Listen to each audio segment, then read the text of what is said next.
The midday sun burned hard over Red Rock Crossing, but Charlotte Delaney felt colder than she ever had. She stood in the center of the yard, wrists bound, eyes defiant. Dust curled around her boots as the Whitlow gang tightened their circle. Half a dozen men on horseback, laughing low and mean, their leader grinning like a man already spending her ransom. "Pretty thing like you," he'd said earlier. "You'll fetch a fine price from the railmen down in Laramie." She didn't blink, wouldn't give them that. Then came the sound. Boots. Slow, heavy, familiar. Her heart dropped. Wes Granger. He walked in like a man carrying the storm itself, coat flapping, eyes like worn steel. Once she'd loved him. Once he'd walked away. Now he raised a pistol, and aimed it at her head. Gasps, shouts. She couldn't speak, couldn't breathe. "You so much as move," Wes growled to the gang, "and I'll drop her right here." The world spun, not from fear, but from betrayal, and Charlotte never felt the gun tremble, not even once. The dust hadn't settled yet when Charlotte Delaney was yanked off the wagon. Her wrists bound in coarse hemp ached from the ride, and her mouth was dry from the trail, but she held her head high. She wouldn't give them what they wanted, not fear, not tears. The Whitlow gang, 6 men deep, maybe more lurking in the trees, spread out in a half circle as the wagon driver scurried off like a kicked dog. She was alone now, alone and priceless. A man in a black duster, tall and snake-thin with a gold tooth that caught every bit of sun, sauntered up to her. "You must be Miss Delaney," he drawled, sweeping off his hat with mock formality. "The one with a price high enough to buy us all new lives." Charlotte didn't respond, didn't flinch when he grabbed her chin and tilted her face upward. "She's got fire," he muttered, grinning over his shoulder at the others. "Think that'll last long in Laramie?" The men laughed. One spit. Another adjusted the rifle slung across his chest. Charlotte's pulse pounded, but not from fear. She was memorizing faces, counting guns, watching the land. That's what her father taught her before he died. Always know the numbers before you start the game. The gold-toothed man leaned closer. "You're going to fetch $10,000, sweet thing. More if we keep you pretty." She didn't blink. "And less if I cut your throat with your own belt buckle." The laughter stopped. He stood straight. Feisty. Then the wind shifted. Boots, 1 pair. Heavy. Measured. Charlotte knew that gait like she knew the inside of her own palm. She hadn't heard it in 3 years, but she'd know it in a thunderstorm. Wes Granger. The bastard. He emerged from the tree line like a shadow that forgot to die. Same battered coat, same worn hat, same holster low on his hip like it belonged to his body. And she hated that her breath caught in her chest. The gang turned as he approached. "Easy, boys," Goldtooth said, raising a hand. "This one's got no quarrel. Do you, Granger?" Wes didn't answer. He kept walking until he stood no more than 10 paces from Charlotte. His face was stone, his hands loose. He didn't look at her. Then suddenly, too fast for anyone to stop, he drew his revolver and grabbed her by the arm. The muzzle pressed against her temple. "I'll do it," he said, voice like gravel. "Back off." The gang shouted, guns half raised. "What the hell are you doing, Granger?" someone barked. "She's worth nothing dead," Goldtooth shouted. "Put the gun down." Wes didn't budge. "Try me," he growled. "One more step, and I'll make her worthless to all of you." Charlotte stood frozen. She didn't scream, didn't fight, but her eyes burned into him like fire on dry grass. He didn't flinch, not once. They rode hard. He tied her loosely to the saddle but didn't touch her otherwise. She didn't speak. Her teeth were clenched so tight her jaw ached. The wind tore at her hair. The silence between them throbbed like a wound. It wasn't until the sun dipped low behind the hills that they finally stopped, deep in the canyons beyond Clearwater Ridge, where the pines whispered secrets and the sky forgot the names of the hunted. Wes pulled her off the horse gently, but Charlotte shoved him away with her shoulder. "Don't!" she snapped. He held up his hands. "You okay? You want to talk now?" Her voice shook. "You dragged me out of there with a gun to my head, Wes. I thought you came to finish what you started 3 years ago." He looked away. "I had to make them believe it. You could have told me. I didn't have time." She slapped him. The sound cracked louder than his revolver. He didn't stop her. She stood over him, fists clenched, trembling with fury and something dangerously close to grief. You left me, Wes. You left without a word. And now you ride in, point a gun at my face, and expect what? Gratitude? No, he said softly. I expect you to be alive. And right now, you are. They camped near an outcrop that night. Charlotte sat by the fire, arms wrapped around her knees, watching him move around like a ghost who'd forgotten how to haunt. He laid out supplies, beans, stale bread, a flask, but didn't offer her any. She ate anyway. She wouldn't give him the satisfaction of refusal. When he finally sat, she stared into the flames. Why are you doing this? She asked. He ran a hand through his hair. Because they were going to sell you to the Southern Line. You know what that means. She nodded once. I heard the contracts. I was just hoping they'd keep talking long enough for someone to stop them. Well, someone did. She looked up, eyes hard. I didn't need a hero. No, he agreed. You needed a monster to scare worse ones off. She didn't respond. He took a swig from the flask and passed it to her. She hesitated, then drank. It burned. She welcomed it. Later, under the cold stars, she finally said it. You broke my heart. He was sitting by the fire, sharpening a knife that didn't need sharpening. He paused. I know. Why? He didn't look up. Because I didn't think I deserved the part of me you loved. Her throat tightened.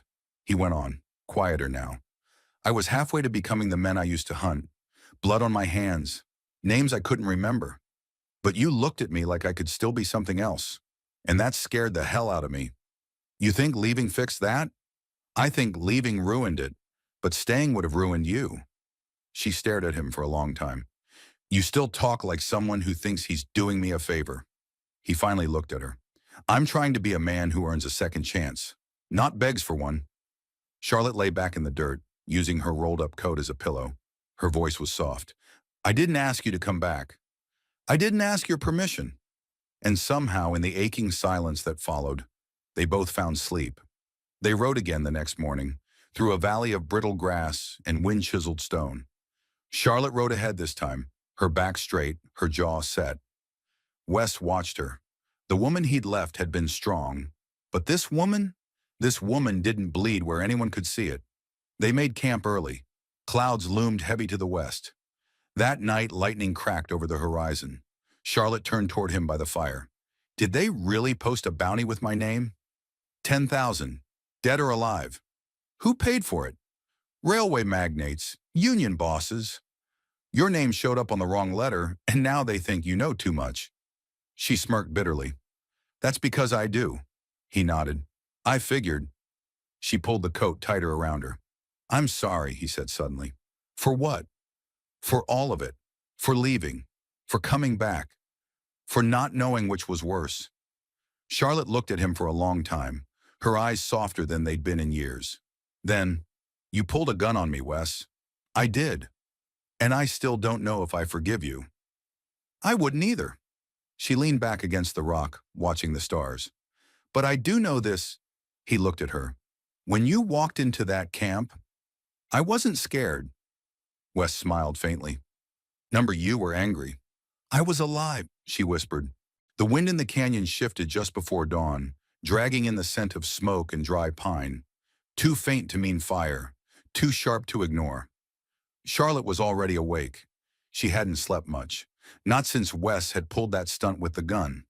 Not since she realized the bounty on her head wasn't just talk, it was real and deadly. Wes stirred beside the dying embers, his rifle already across his lap. He didn't speak. Just looked at her like he wasn't sure if the night before had actually happened, or if she'd vanished again like some memory that wouldn't stay nailed down.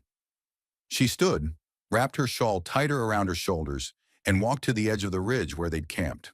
The valley below was still in shadow, but the sky above hinted at blue. Wes joined her after a moment. We've got about 2 days before they pick up the trail. You sure they're still coming? They were paid too much not to. She nodded once. Then we don't run, she said. Wes glanced at her, brows lifted. Thought you'd want distance. I'm tired of distance, she said. It's never saved me. They packed fast, moved through the folds of the land like smoke. quiet, deliberate, aware. By midday, they reached a crumbling mining shack near the old coal line. Charlotte remembered the place vaguely from her father's maps, an old Union stronghold during the war, then abandoned when the veins ran dry. It looked like no one had been back in a decade. It would do. Wes hobbled the horses and checked the ridge. Charlotte took the rifle he handed her and didn't argue. That surprised him more than anything.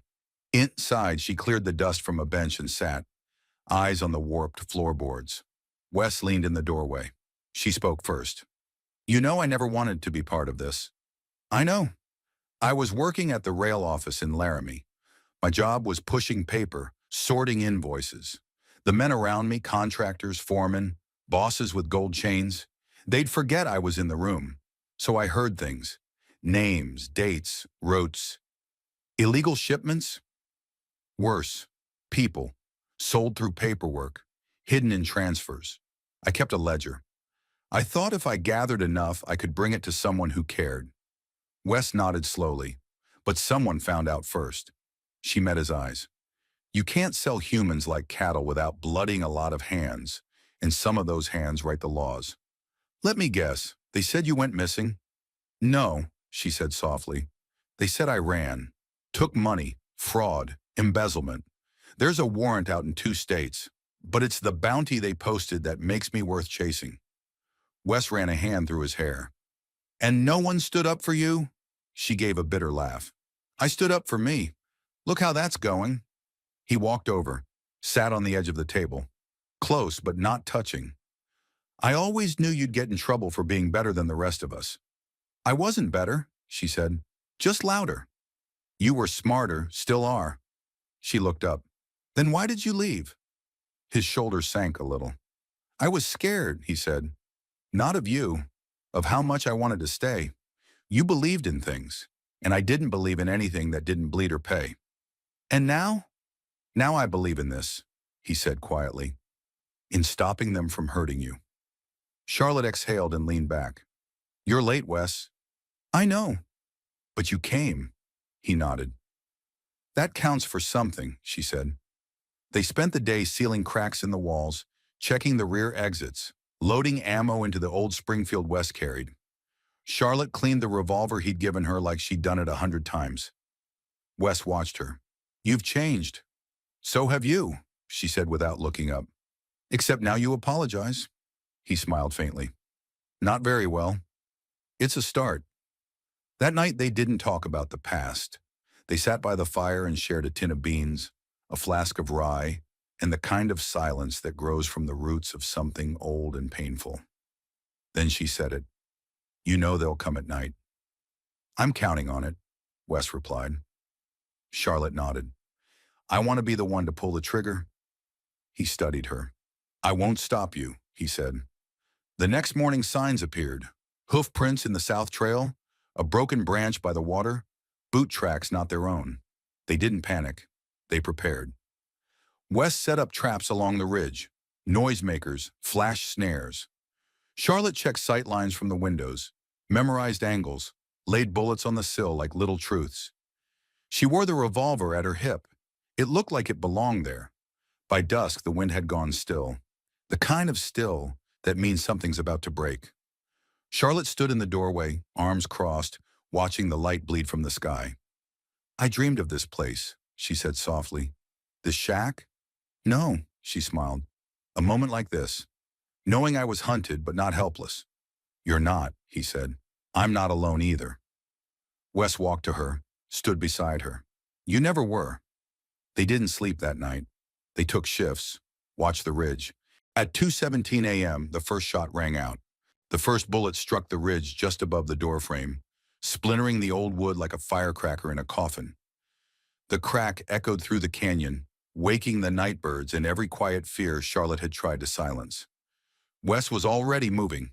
He ducked low, rifle in hand, eyes scanning the darkness. The second shot came seconds later, closer this time, maybe 20 yards west. Charlotte didn't flinch. She was on the floor, pressing her back against the cool wall, revolver in both hands, barrel pointed at the only exposed window. Her breathing was slow, deliberate, like she had practiced it in dreams. She had. Wes slipped to her side. You okay? She nodded. You? He offered the thinnest smile. Better now. The gang didn't rush in. They were smart, measured. They wanted the shack surrounded, smoked out, maybe even starved. There was money riding on Charlotte's capture, but not if she died in the process. That meant they'd press slow, tighten the circle, try to spook them. 3 to the south, Wes whispered. 1 on the roof, maybe 2 flanking from the dry creek. Charlotte cocked the hammer back. Then we have about 5 minutes. Wes looked at her. Really looked. She was calm, steady, his Charlotte. Not the woman he left behind, but the one who might survive all this even if he didn't. The first man to step into range didn't see it coming. Charlotte squeezed the trigger once, clean and cold, and he dropped like a stone into the dust. Wes didn't blink. He took the next one, closer, crouched behind an old crate someone had dragged in from the woods. 1 shot to the chest. Quiet fall. Then came the smoke. They'd lit branches soaked in grease, pushed the burning bundles toward the shack from the west. Charlotte covered her mouth with a wet cloth, coughing. Wes slammed a barrel over the rear window, sealing the draft. We can't stay here. They want us out in the open. Then we give them something else. They slipped through the floorboards. The shack, old as sin, had a half-dug root cellar. Nothing more than a crawl space once used for storing salt pork and canned peaches. Wes had spent the previous day quietly digging out more space, just in case. They moved fast and silent beneath the floor, crawling through the dirt until they reached the loose stone wall on the north face. Wes pushed it aside. Moonlight spilled through. They emerged behind the shack, hidden in the shadows of a broken chimney. The air was thick with smoke, but the wind was on their side, pushing the fire back, hiding their escape. Charlotte tapped his arm. 3 riders, heading straight for the door. Wait for it, Wes murmured. Wes, wait! They kicked in the front. Empty. Then, Charlotte stepped out from the shadow and fired. Wes followed, his rifle a whisper of thunder. The last rider tried to turn. Too late. Silence. Not peace. Not yet. But silence. They dragged the bodies away, hid them beneath brush and stone. The fire had died fast. Smoke still curled from the corner of the shack, but the flames hadn't caught. They'll come again, Charlotte said. Wes wiped blood from his face. They always do. She touched his sleeve. Then let's not be here when they do. By midday, they'd ridden 30 miles. Up through Red Mesa, past the canyon trail, into the high country, where the air was thin and the paths too narrow for more than 2 horses wide. They made camp near a cold stream, hidden beneath a rock ledge. This time Charlotte started the fire. Wes sat back watching her work. You saved us back there, he said. She shrugged. I was saving myself. No, he said. You didn't run when you could have. You fought. You stayed. Charlotte looked up, firelight dancing in her eyes. So did you. They ate in silence. Dried meat, cold beans, water from the stream. Wes leaned back on his elbows, staring at the stars. They'll regroup, maybe even hire bounty men. Let them, Charlotte said. He turned to her. You ready to be hunted again? She exhaled slowly. I'm tired of running, Wes. I'd rather fight next to someone who knows how. He looked at her, long, quiet, then, you're not alone anymore. She nodded and said something she hadn't dared say before. Neither are you. That night, they shared a blanket beneath the cliff face. They didn't speak, didn't touch. But when Charlotte rolled over and her hand found his in the dark, he didn't pull away. The morning sky was gunmetal gray. No wind, no bird calls. Just the thick, dead air of waiting. Charlotte sat on a flat rock above the canyon, scanning the trail with Wes's spyglass. The glass was old, scratched, and missing the leather grip, but it still did the job. She could see the dust trail rising in the distance. 2 riders, maybe 3, keeping low to the land. They're fanning out, she said, lowering the glass. Wes stood behind her, arms crossed. Trying to flush us? Not yet, she replied. They're testing the ridge, looking for prints, seeing if we stayed or moved on. We stayed, Wes said flatly. Charlotte turned. We always planned to make a stand. He met her gaze, jaw tight. We just didn't know it would be here. They retreated into the rocks, hiding among the red sandstone spires that gave the mesa its name.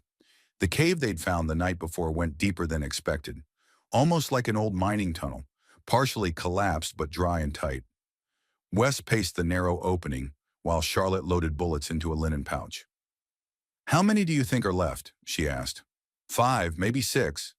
Depends on how many the Whitlow gang called in. They didn't take well to being made fools of. No gang ever does. Charlotte tied the pouch shut. Then we don't give them the satisfaction of an easy kill. Around noon, they moved camp deeper into the canyon. There was a stone shelf that gave them elevation. Good view, narrow approach, easy cover. As Wes checked the rifle range, Charlotte stayed back to boil water. She used the old tin pot they'd scavenged from the shack 2 days earlier. The fire crackled softly. Then she heard it.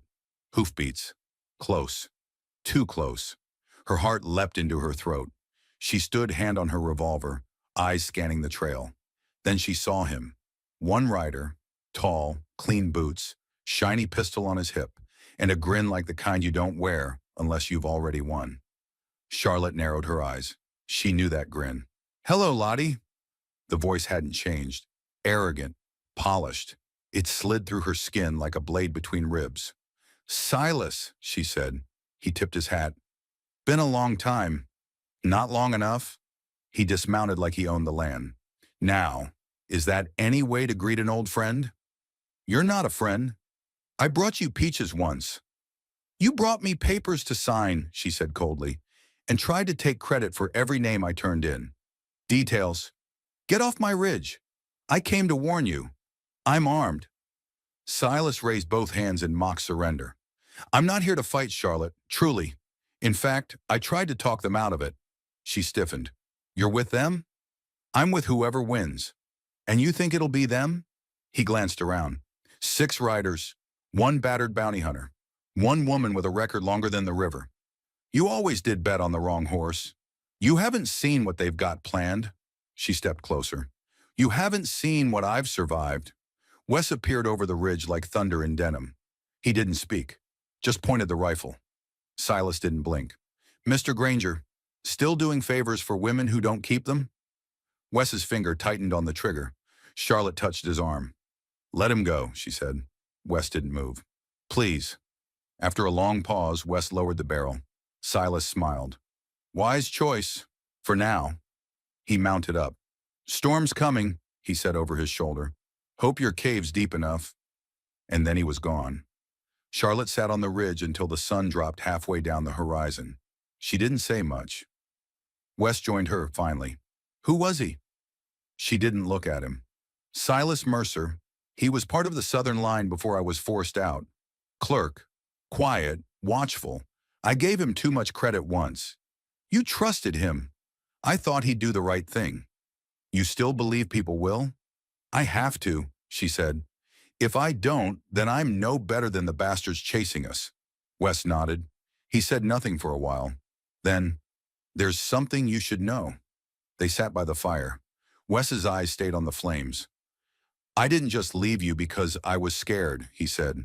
I left because I was paid to. Charlotte's body stiffened. He continued. The Southern line paid me off, told me to disappear, said you were asking too many questions, that things were getting dangerous. I thought, if I was gone, they'd leave you alone. She didn't speak. They made it look clean, quiet. I didn't realize they were building a case against you until it was too late. Still, she said nothing. I tried to come back, a dozen times, but I figured you'd hate me, and maybe I deserved it. The silence between them throbbed. Charlotte finally rose. She stared at him for a long, long time. Then, you were right, and she walked into the dark. She didn't sleep beside him that night. She stayed on the ridge, watching the stars blink like old memories, and wondering if she had enough strength left to believe in him again. At dawn, she found Wes by the horses, packing quietly. You're leaving? She asked. Number, I'm preparing. For what? For the choice we're going to have to make. She crossed her arms. What choice? Run or fight, again. I thought we already chose. I thought so too, he said, but I lied to you once. You deserve to choose for real this time. She looked down the ridge, then at him, and she spoke softly. Then we fight. They didn't sleep the night before the final ride. Wes and Charlotte sat back to back on the cold stone near the canyon's edge, their rifles across their laps, eyes watching the stars like they held the answers neither of them could speak aloud. I was thinking, Charlotte whispered, if we survive this, we will, Wes cut in. She smiled just barely. If we survive this, she repeated, I'm going to paint the inside of a house. Wes raised an eyebrow. You painting now? I might be. Walls, light colors, real quiet things. He leaned his head back. Their shoulders touched. I'll build you those walls, he said. Silence. Promise. And the first light crept over the canyon, thin and gold. They rode down the mesa slow, not for fear, but because the moment asked for it. No rush, no panic. Just the final steps of two people who had decided, enough running. The bluff they'd chosen was a strange piece of land, high, narrow, with just enough scrub to conceal movement and a narrow gap where the canyon split. From there, they could see the riders, all six. 3 they'd wounded, 1 with a bandaged shoulder, 2 new men, mercenaries probably, the kind paid in blood and bullets.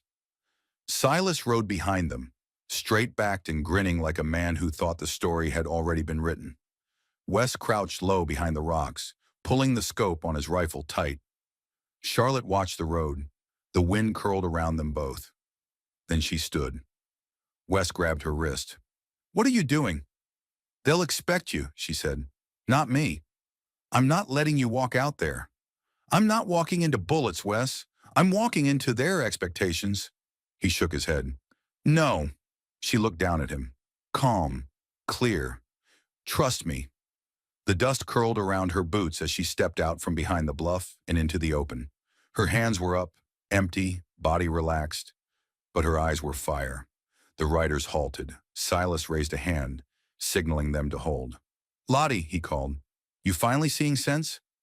I'm seeing your bluff, she replied. You think you've cornered me? You're alone. I've never been. Behind the rocks, Wes slid into position, scope fixed, breath still. Charlotte took 2 steps forward. You've got 5 minutes to turn back. The gang chuckled. Silas just grinned. You've got no leverage, girl. I've got your names, she said, voice rising, and copies of the ledgers, hidden in 3 counties. If I don't walk out of here, every paper from here to the Mexican border gets a copy. That wiped the smile off his face. You're bluffing. Try me. Silas hesitated. Then, kill her. That was all. The first shot came from Wes. It clipped a mercenary off his horse, straight through the shoulder. Charlotte dropped, rolled, grabbed the hidden revolver from her boot, and fired. Once, twice, clean. The canyon exploded into sound. Hooves screamed. Dust erupted. And suddenly it wasn't about money. It was about who could outlast the noise. Wes fired again, shifting position with practiced speed. He moved through the rocks like a man born in them. Charlotte crawled behind the low wall they'd built of brush and stone, reloading without looking. 2 more riders dropped. Silas shouted, firing wildly toward the ridge. Then a crack. Charlotte felt it before she heard it. A bullet grazed her side. Warmth spread down her ribs. She bit down on a cry and stayed low. Charlotte! Wes's voice ripped through the canyon. I'm fine! He couldn't see her. That was worse than blood. Then she saw him, Silas, rushing through the brush, gun drawn, heading straight for Wes's blindside. Charlotte didn't think. She didn't breathe. She stood, fired, and watched Silas fall. Silence came slowly, the kind that doesn't feel real. Just smoke, spent shells, and the thud of retreating hooves. The last 2 men had fled. They'd seen what was left and wanted no part of it. Charlotte sank to her knees. Wes was beside her in seconds. His hands were on her side, lifting the shirt, checking the wound. It's shallow, he said. You sure? I know blood. You should. You've spilled enough. He laughed once. She winced, then grinned through the pain. They stayed there as the canyon swallowed the sun. Just breathing. Wes bound her ribs with clean cloth. then held her hand like it meant something more than first aid. She looked at him. I didn't bluff, she said. What? About the ledgers? He blinked. You made copies? No, she smirked. But I could have. Wes shook his head, smiling. You ever think about a quiet life? She asked. I do now. You and me. No bounty, no debts, just dirt and sky. I could build that, he said. Then let's do it. That night, as the fire cracked and coyotes cried far off in the ridge, they sat close. She didn't know what came next, but she knew she wanted it to come with him. He kissed her then.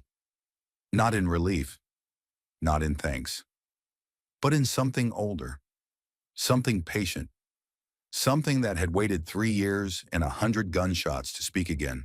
3 weeks later, no one came looking for her. No riders, no bounties, no smoke on the horizon. Just the wind and the earth and the sound of hammering on fresh wood. Wes stood at the frame of what used to be a fallen-out cabin, sleeves rolled up, sweat darkening the collar of his shirt. His arm lifted and fell, each strike of the hammer more certain than the last. He wasn't building fast. He was building right. Charlotte sat in the tall grass a few yards away, her side still healing, sketching shapes in the dirt with a twig. Her revolver lay beside her, not out of paranoia, but habit. There was peace in the rhythm of Wes's work. There was peace in the rhythm of her breath. The land they'd returned to wasn't theirs on paper, but no one questioned it. After the fight in the canyon, word spread. The Whitlow gang had been broken. 2 bodies were found beneath the brush. Others limped into town days later, silent, bloodied, afraid. When asked what happened, they just said, she made a stand. No lawmen came after Charlotte. No posters reappeared.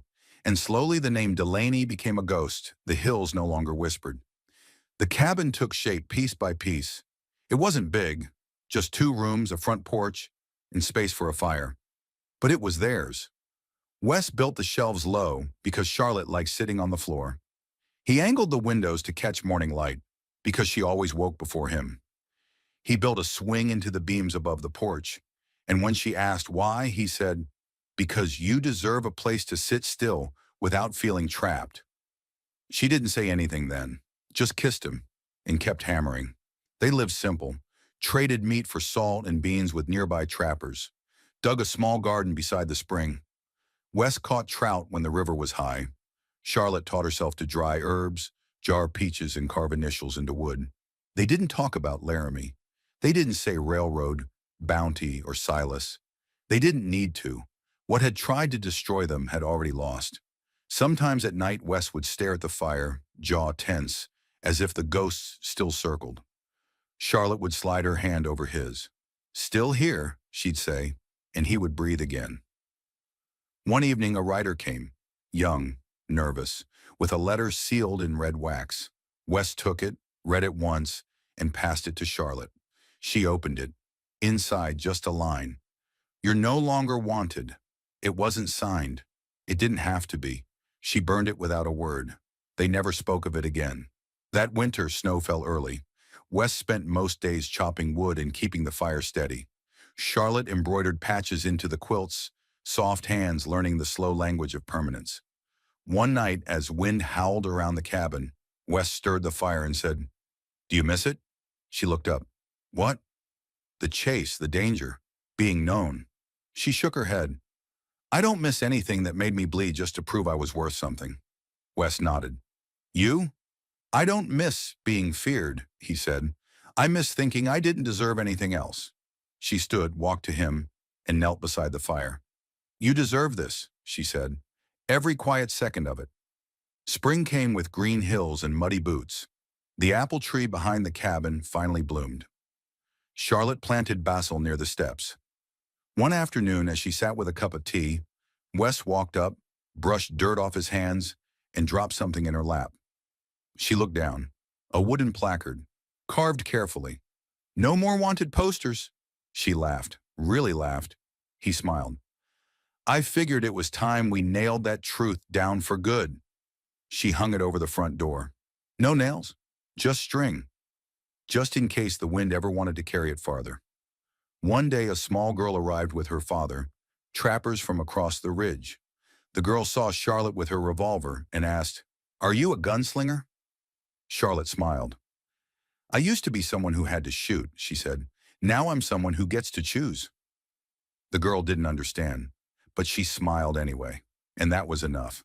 The nights grew longer again, stars closer, hearts softer.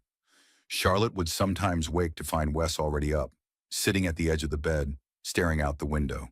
She'd touch his back, whisper, "You're home." And he'd answer, "I know." They never married, never needed to. No rings, no paperwork. But every nail in the cabin said, "I do." Every meal shared by firelight said, "Still here." Every morning they woke without reaching for their guns said, "Free." One evening, Charlotte found Wes at the fence line, watching the horizon. "What do you see?" she asked. He took a deep breath. "Nothing coming." She stepped beside him. "Then let's stay," she said. "We already are." And somewhere beyond the trees, a poster fluttered loose from an old board and drifted into the wind. Not burned, not torn, just forgotten. Because some stories don't need telling anymore. Not when they're lived, not when they're quiet, not when they finally come home. They called it a bounty story, a gun story, but it never really was. This was a story about trust, about what happens when a man lays down the weapon he once used to hurt, and when a woman dares to love again after being hunted for simply telling the truth. Charlotte and Wes didn't win because they had better aim. They won because they stopped running. They chose each other, and that choice held. Out here in the Wild West, peace isn't a gift. It's something you fight for, nail into the beams of a quiet cabin, and guard with soft mornings and slower hearts. And sometimes the bravest thing you can do is hang a sign over your door that simply says, "No more wanted posters." Tell us, did you believe Wes would pull the trigger? Where in the world are you watching from? Leave your thoughts in the comments. We read every single one. Subscribe to Wild West Stories for more tales of silence, second chances, and the kind of love that doesn't need words to be real. We don't just tell Westerns, we keep their hearts beating. They said she embarrassed him, turned down a man with land, cattle, and friends on the town council. Said no like she meant it, said no like a woman who thought she had the right to. So they chained her to a wagon wheel in the middle of the square. The dust swirled. The crowd gathered. No one spoke, except her eyes. They said everything. That she wasn't broken, that she wasn't sorry, that she'd rather sit there in the dirt and sun than say yes to a life she didn't choose. And just when the mayor raised his voice to announce the lesson to be learned from such defiance, a man stepped forward. Black coat, dust-covered boots, and a name most had forgotten. Wyatt. He didn't shout. He didn't ask. Wyatt paused in front of her, the crowd holding its breath like they expected him to deliver a sermon or a verdict. Instead, he crouched, not to inspect the chain, but to look Josephine in the eye. "You want this done?" he asked. Not soft, not loud, just clear. Josephine didn't blink. "I wanted it done yesterday," she said. Wyatt gave the faintest nod, like two people shaking hands without moving. Then he reached into his coat. He just unlatched the chain, and everything else started from there. Josephine knew her answer would cost her. She just hadn't known how much. When Jeremiah Langford asked for her hand, publicly, loudly, as if he were buying a mule at auction, Josephine didn't laugh. She didn't smile. She didn't even pretend to hesitate. She simply looked him in the eye and said, "No." That one syllable turned the air around her to stone. Langford had blinked once, then smiled too wide, and walked away without a word. But by the next morning, the whole town knew, and by sundown, they'd chosen what to do about it. She was pulled from her bed before the sky had turned gray. No warrant, no lawmen, not really, just the council riders, two men who wore tin stars and acted like that made them holy. They said she was invited to come with them. She said she wasn't dressed. They didn't care. One of them, Amos Carr, grabbed her by the wrist, not roughly, but tight enough to say, "This is happening." They walked her through Larkspur's dirt-packed streets in her nightdress and boots. She didn't cry. She didn't ask questions. She didn't struggle. But she did not lower her head. And that was the worst thing she could have done, as far as Larkspur was concerned. They chained her to the wheel of an empty freight wagon parked in the town square. Langford wasn't there. Neither was the sheriff. But the mayor, round, red-faced, more worried about public order than private decency, stood on the steps of the chapel and said, "This woman's been brought here not in punishment, but in correction, to reflect, to remember her place." Someone in the crowd spit. Josephine turned her head toward the sound and held her gaze until the spitter looked away. The first day passed slowly. She sat with her back straight, arms folded, and mouth closed. She didn't ask for water. She didn't speak when the preacher came by to offer his sympathy cloaked in scripture. He said, "You know, dear, Ruth followed Boaz." She replied, "Boaz didn't put her in chains." That was the last anyone heard from the preacher. By sunset, Josephine's skin had gone red from the sun. Her wrists were rubbed raw. Mrs. Tilly, the shopkeeper, came by with a damp cloth and tried to press it into Josephine's hands. She refused. "If I take it," Josephine said quietly, "it says I accept what they've done." Mrs. Tilly started to cry. Josephine didn't. That night, a storm rolled in from the west. No rain, just wind and heat and the smell of lightning. The wind tossed her hair, whipped dust into her face. She didn't flinch. They'd left her a blanket, folded and placed just out of reach. She didn't ask for it, not even when the wind got cold. On the second day, children started to whisper, "Why's she there? Did she kill someone? Is she a witch?" Their parents hushed them harshly, but the children came back anyway, slipping between buildings and hiding behind barrels to watch the woman who sat still in the dust, like a statue no one wanted to admit they built.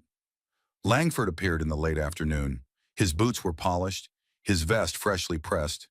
He walked up with the air of a man who believed he was owed something, if not obedience, then admiration. "Josephine," he said, voice low but theatrical, "I'm here to give you a second chance." She looked up at him. "No." Langford's face darkened. "You want to be a spectacle, fine, but don't expect my kindness when this ends." "I didn't ask for kindness," she said. "I asked for distance." He leaned in. "You'll regret this." She smiled. "You already do." That night, someone lit a candle and left it 10 feet away from her in the dirt. She blew it out with a breath and watched the smoke rise. She wasn't afraid of the dark, but she wanted them to know they should be. On the third day, everything changed, not because of Josephine, but because of him.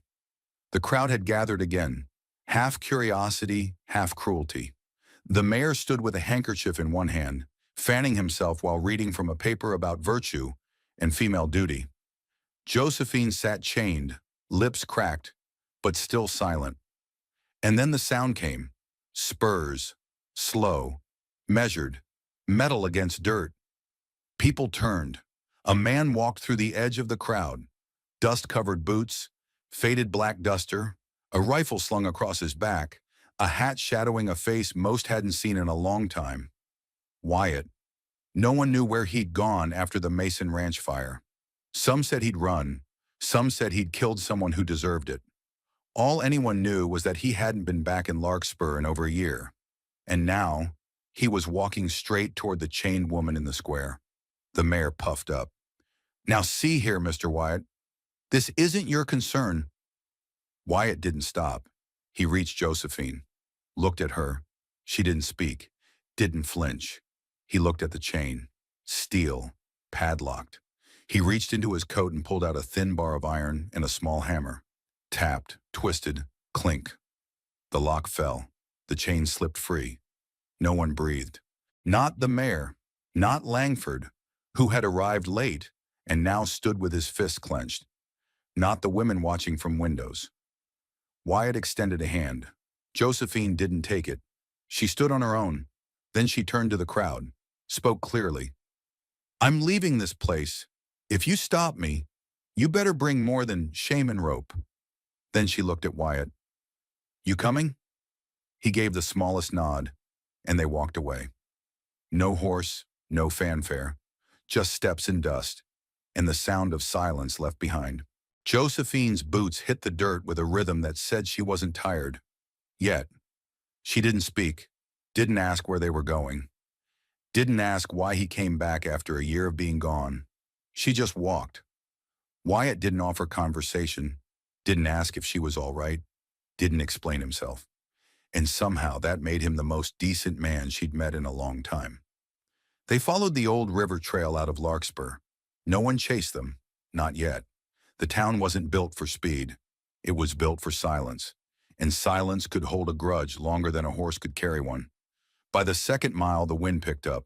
Not strong, just enough to throw grit in their eyes. Josephine pulled the edge of her shawl up over her nose and glanced sideways at Wyatt. He wore no scarf, no bandana, just that long coat and a look that never seemed to blink.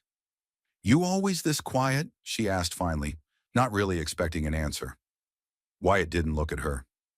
"Only when I'm not lying," he said. She wasn't sure if that was clever or just broken. Maybe both. They stopped at near dusk by a dry creek bed. Wyatt dropped his pack and began gathering twigs without a word. Josephine watched him a moment before finally sighing and joining in. They worked like two people who'd never met, because they hadn't, not really. When the fire crackled low and steady, Wyatt handed her the canteen. She drank, then handed it back. No thanks, no nod, just hands that didn't tremble. He pulled out a small tin of beans and a knife, opened it slow, heated it over the flame on a flat stone. When it bubbled, he set it between them. Josephine looked at it, then at him. "You expect me to share this like we're traveling together?" "No," Wyatt said. "I expect you're hungry." She stared at him for a beat, then ate. Later, they sat across from each other, watching the fire like it might whisper something useful. Josephine broke the silence again. "You from Larkspur?" Wyatt shook his head. "Not anymore. That's not an answer. It's the one I've got." She leaned back on her hands. "You knew them. The council. Langford. The way they operate." "I know cowards," Wyatt said. "Doesn't matter what name they use." She nodded slowly, then asked the real question. "Why me?" He looked up then, and for the first time really met her eyes.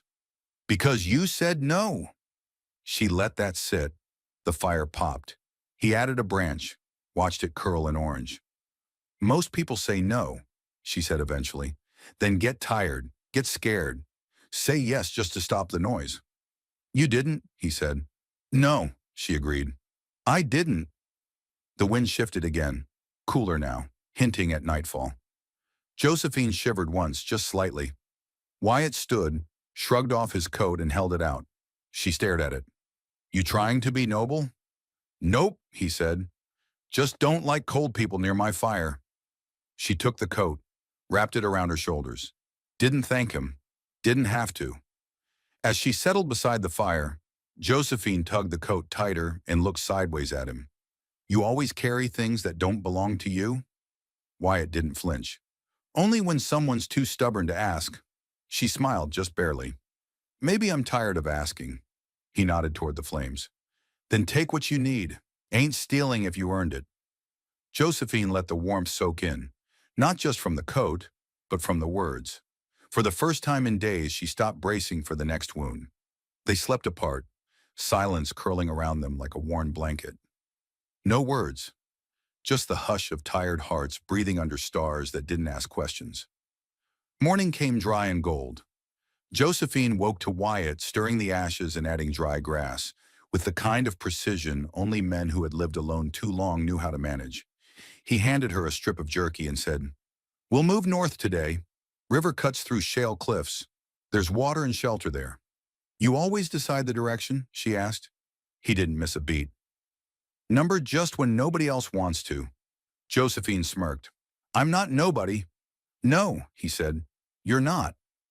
By midday, they passed a broken fence line and the remains of an old ranch house. Burned out, roof collapsed, windows shattered by time. Josephine slowed as they passed it. "What was this place?" "Used to be called Red Elk Station," Wyatt said. "Freighters came through here. Cattle drives. Then came the lawmen. Then came the men who don't follow lawmen." "You knew it?" He nodded once. "I helped build that barn," he said, "with my brother."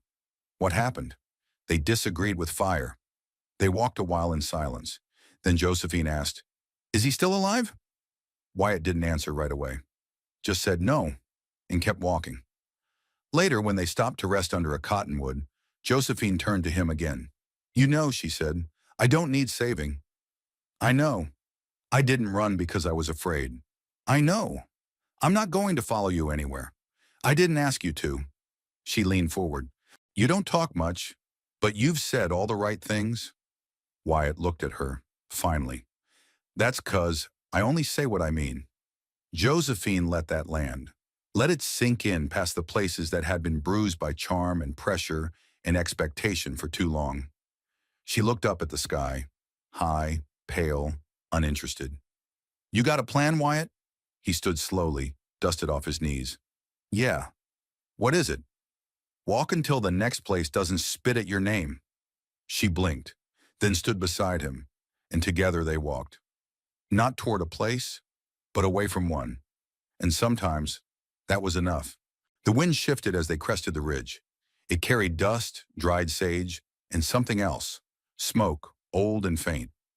Josephine caught it first. She paused, tilted her head, and scanned the land ahead. Below the ridge lay a narrow valley, walled in by cottonwoods and bent willows. Nestled in the hollow, leaning sideways like it had one bad leg, was a ranch house.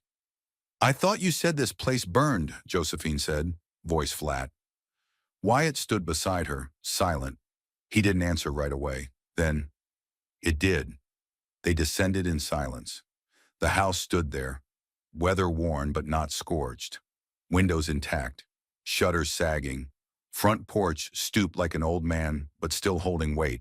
The barn nearby had collapsed, half swallowed by weeds. But the main house, it shouldn't have still been standing.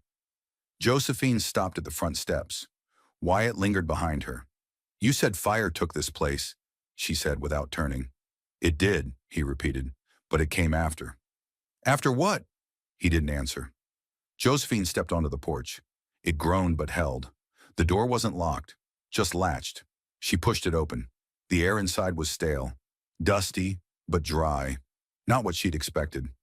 She stepped through slowly, eyes moving over old furniture, a stone hearth, shelves still stacked with dry, cracked books. Wyatt stayed outside. I'm going to check upstairs, she called. Still, he didn't move. Upstairs, the air was heavier. 2 small rooms, one empty. The other... She paused in the doorway. There was a cot, a child's cot, blankets still folded, a carved wooden horse on the windowsill. A quiet kind of heartbreak hung in the air. She didn't touch anything. Didn't have to. When she came back down, Wyatt was standing in the doorway. You planning on telling me whose house this is? She asked. He looked past her, into the dim hallway, at the shadows only he recognized. My brother's. Josephine folded her arms. You said he was dead. He is. And this place should have gone with him. They stayed that night, though Josephine didn't sleep much. Wyatt kept watch on the porch, rifle across his lap. Josephine sat by the cold hearth, staring into nothing, her thoughts heavier than the silence between them. Around midnight, she rose and stepped outside. The sky was wide, stars scattered like seeds. The wind had died. She sat beside Wyatt, shoulder to shoulder, but didn't look at him. You've been here before, she said. He nodded. Once. With him? Yeah. Josephine waited. When he didn't say more, she pressed. What happened? He leaned forward, elbows on his knees. He wanted to build something. A family, a ranch. I wanted the trail, dust, noise, fights that didn't ask questions. She turned to him, studying the profile cut by moonlight. And now? I still want quiet, he said, but it took me too long to figure out what kind. At dawn, Josephine stepped outside to draw water from the well. The bucket came up half full and rust-tinted. She carried it back toward the house. That's when she heard it. A branch. Breaking. She froze. Not wind, not deer. Boots. She dropped the bucket, ran back toward the porch. Wyatt, but he wasn't there. The door swung open behind her, and there he was, rifle drawn, face tight. You heard it too? He asked. She nodded. They didn't speak, didn't run, just moved, together, into cover behind the side wall. A shadow moved through the trees, then another. 2 men, maybe 3, red scarves tied at the throat. Langford's reach. It had followed them. Josephine hissed through her teeth. They tracked us. Wyatt didn't look surprised. Langford always wanted what he couldn't have, and he doesn't like being told no. He handed her a pistol from his belt. She stared at it, then took it. The first man came around the corner slow, quiet like he thought no one was watching. Josephine didn't flinch. She waited until she saw his eyes, waited until he realized she was the one holding the gun. Then she pulled the trigger. He dropped. Gunfire cracked. Wyatt moved like water, clean, fast, without panic. He dropped one in the tree line. The second stumbled and ran. The third, the one with the scar and nervous hands, made it to the porch. Josephine stepped out, raised the gun again. He froze. "You gonna shoot me, girl?" He spat. She tilted her head. "No," she said. Then she swung the butt of the pistol and cracked him across the jaw. He dropped like a stone. When it was over, 3 men lay still. One breathing, 2 notes. Wyatt looked at Josephine. "You all right?" She nodded, breathing hard. "Yeah." "Never fired a gun before?" "Not like that." "You did fine." Josephine looked down at the pistol, then at the man she'd knocked cold. "I didn't want to kill him." "You didn't." "But I could have." Wyatt nodded. "That's what counts." They burned the bodies. Not out of spite, out of warning. Josephine stood watching the flames climb into the morning sky. Wyatt stood beside her, arms crossed. "Langford won't stop," she said. "No," Wyatt said, "he won't." She looked up at him. "But neither will I." The next 3 days passed in silence and sweat. They walked north, following an old trail that ran parallel to a dry wash that used to be a river. Locals had called it Wren's Crossing, back when it held water and ferried wagons to somewhere people believed was better. Now it was just cracked earth and memory. Josephine walked ahead most of the time. She didn't say much. Not because she was angry. She wasn't. Not because she was scared. She wasn't that either. She was thinking. And Wyatt let her. They camped in a grove of pinyon trees on the 3rd night. The air smelled like dust and old wood smoke. The stars came out slow, as if the sky wasn't sure they deserved them yet. Josephine sat near the fire, knees pulled up, chin resting on one hand. Wyatt leaned against a tree, sharpening his knife in slow strokes. The sound was steady, clean, like he was trying to scrape away more than just metal. Finally, Josephine spoke. "You knew they'd find us." Wyatt didn't look up. "I knew they'd try." "You weren't surprised?" "No."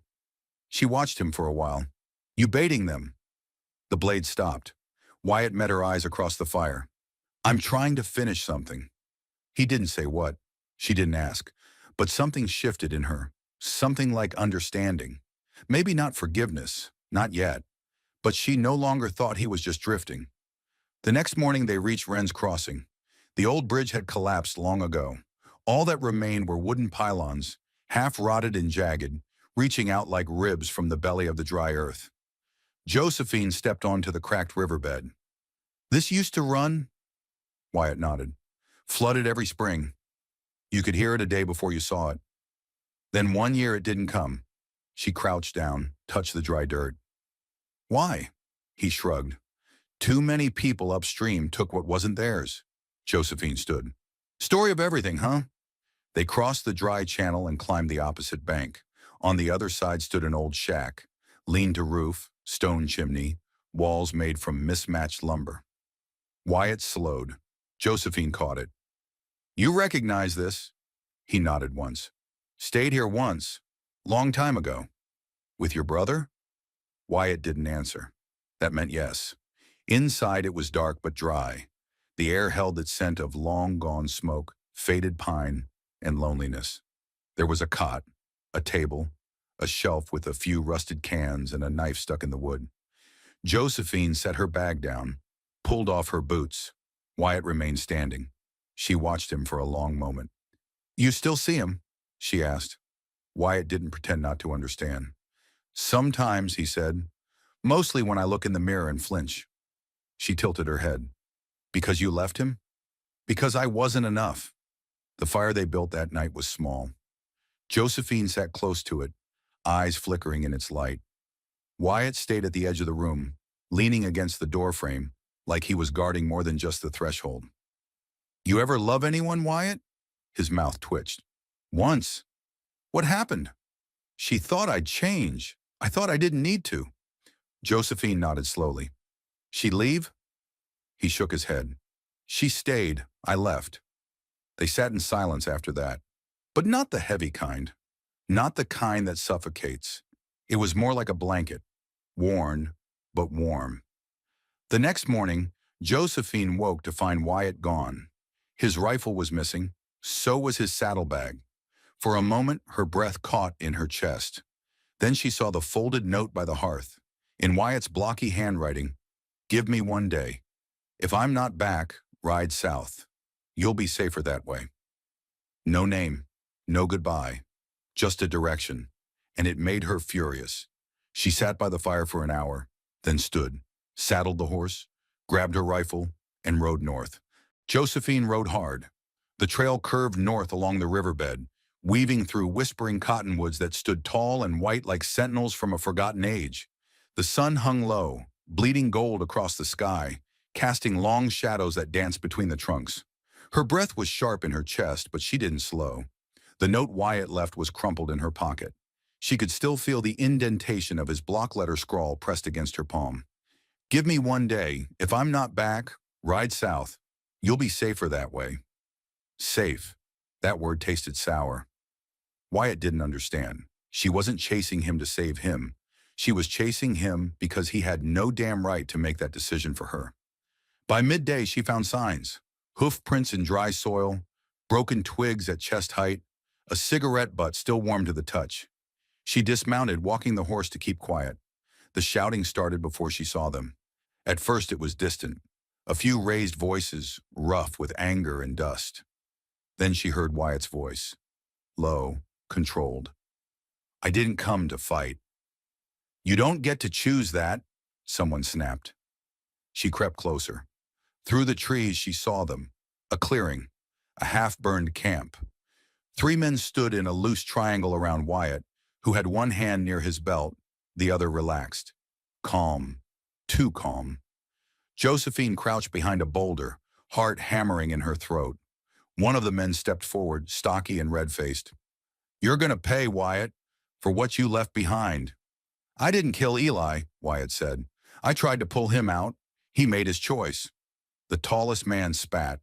And we buried him. While you ran. The third, thin and jittery, fiddled with the strap on his rifle. I say we end it now. Josephine stood, moved to the edge of the trees. Wyatt glanced toward her. Just once. A flicker. She saw it. She drew her revolver.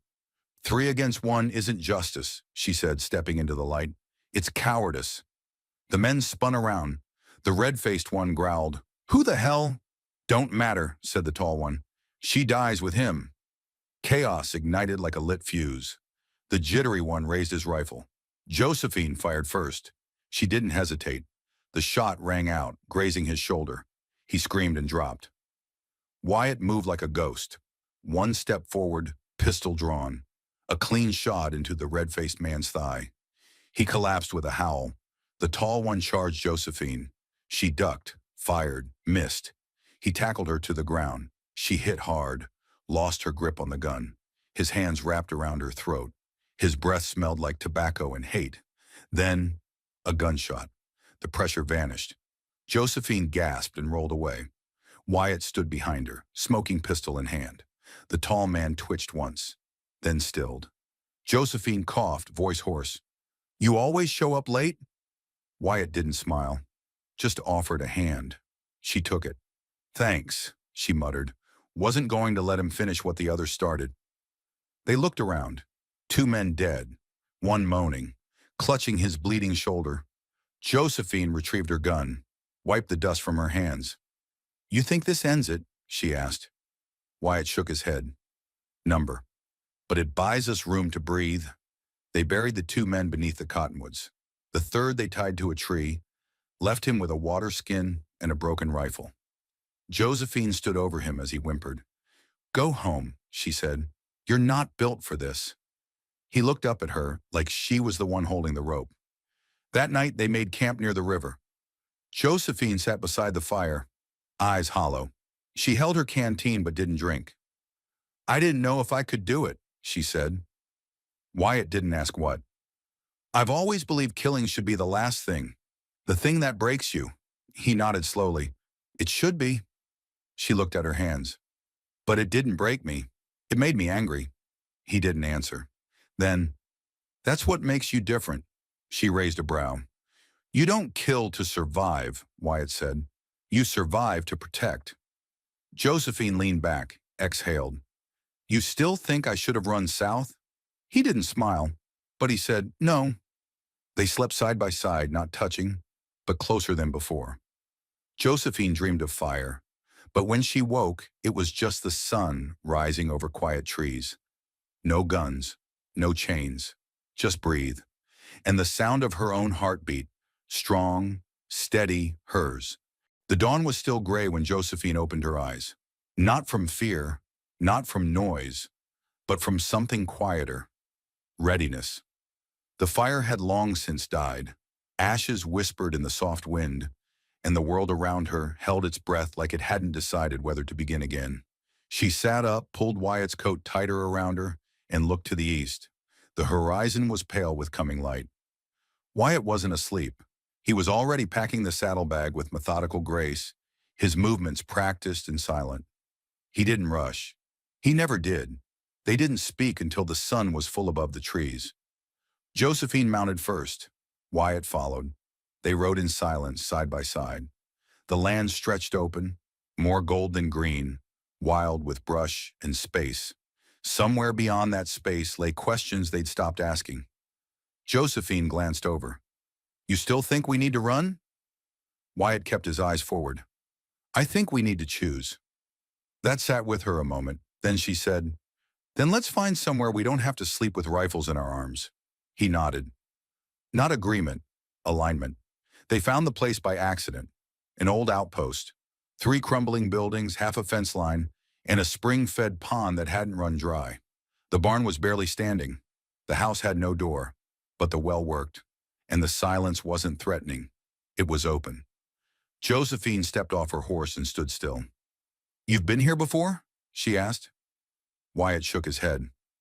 Number, but I think we're supposed to be. She looked at the earth, dry, cracked. But beneath the barn's shadow, green shoots were sprouting. They spent the first day gathering. Water, timber, loose nails from old boards. Josephine pulled the weeds around the porch. Wyatt fixed a shutter with wire and patience. Neither spoke about staying, but neither suggested leaving. That night, they built a fire inside the stone hearth. She found a blanket in the attic, torn but clean. He laid it over the broken cot. Josephine sat beside the flames, chin resting on her knees. I've never stayed anywhere this long, she said. Wyatt stared into the flames. Me neither. By the 3rd day, she had planted seeds. Not many, but enough to say, I intend to return. She found an old leather-bound journal beneath a floorboard. She didn't read it, but she cleaned it, placed it on the shelf. Wyatt built a door from scavenged planks. It didn't hang right. He adjusted it 3 times. Josephine stood back, arms crossed, watching him wrestle the hinges. Let me try, she said. Wyatt raised a brow but stepped aside. She took the hammer, examined the frame and muttered, My father taught me once. Said every nail tells you if you're listening.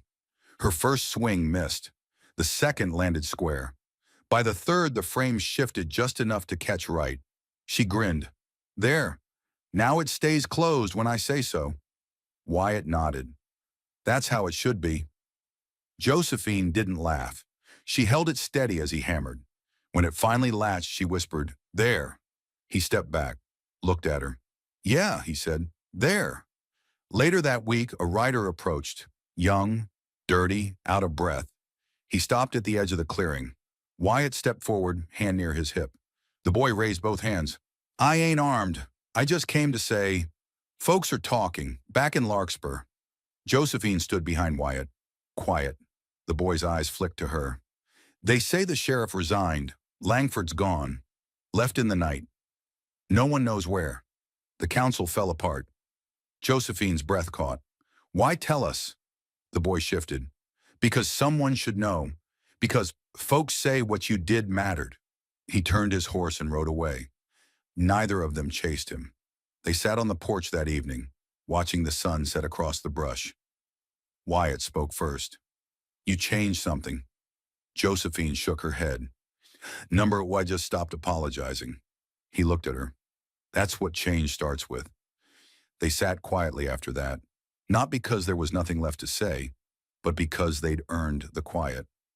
2 days before May arrived, an old trader passed through on a paint mule, saddle worn and eyes sharper than his age suggested. Over a tin cup of boiled coffee, he mentioned it plain. Langford's gone. Slipped out in the middle of the night. Took a few of his boys with him. Word is he's heading west. Talking big about starting fresh. Josephine didn't look up from her stitching. Wherever he goes, she said, he'll have to build new chains. The old ones don't hold here anymore. 1 week later, they received their first visitor. May Porter. She arrived dusty and tired, with a mule cart and a wooden crate full of preserves. I figured if anyone needed peaches in the middle of nowhere, it'd be you, she said. Josephine laughed, a full, unguarded sound. May looked at the house, the garden, the closed door. You staying? Josephine nodded. I think we already are. The house took shape, day by day. A new table, 2 repaired chairs, a window pane that didn't rattle. They added things without discussing them, because when you build something side by side, words become less important than presence. Wyatt carved a small wooden horse and placed it on the sill. He didn't say why. She didn't ask. Later that night, as wind brushed the shutters, Josephine glanced at the carving again. Was it yours? She asked. Wyatt shook his head once. My brother's, he said quietly. He carved the first one. I finished this one the way he never got to. Josephine didn't respond, but the next morning she tied a small ribbon around its neck. No words, just memory, honored in wood. Josephine stitched curtains out of burlap sacks, hung them crooked. Wyatt never fixed them. They planted more. Potatoes, beans, a row of sunflowers. One morning she caught him watching the field, arms crossed, a rare peace in his eyes. She walked up behind him. You thinking of leaving? She asked. He turned. No, he said. Not anymore. That night, as wind moved through the grass like a voice remembering how to sing, they lay beside each other on the cot. He didn't reach for her. She didn't ask. They simply were, finally still, finally free. And not once did either of them look back. If you made it here, you didn't just watch a story, you lived it. You felt the weight of iron around Josephine's wrists. You heard the silence between her and Wyatt, how it spoke louder than 100 voices. You stood in the dust with them, not just as witnesses, but as part of something real. And if that meant something to you, if you found yourself holding your breath when Josephine stood up on her own, if you saw yourself in Wyatt's quiet loyalty, in his broken past and steady hand, then don't let the story end here. Leave us a comment. Tell us what stayed with you. What moment made you feel something you didn't expect? Tap the like button if you believe courage doesn't always sound like a gunshot. Sometimes it's just staying when it's easier to run. And if this kind of storytelling speaks to you, if you're drawn to stories with grit, grace, and the ghosts of the frontier still echoing behind every word, then subscribe. Because this is what we do here. This is Wild West Stories, where every scar has a story, every silence has a reason, and every ending is earned.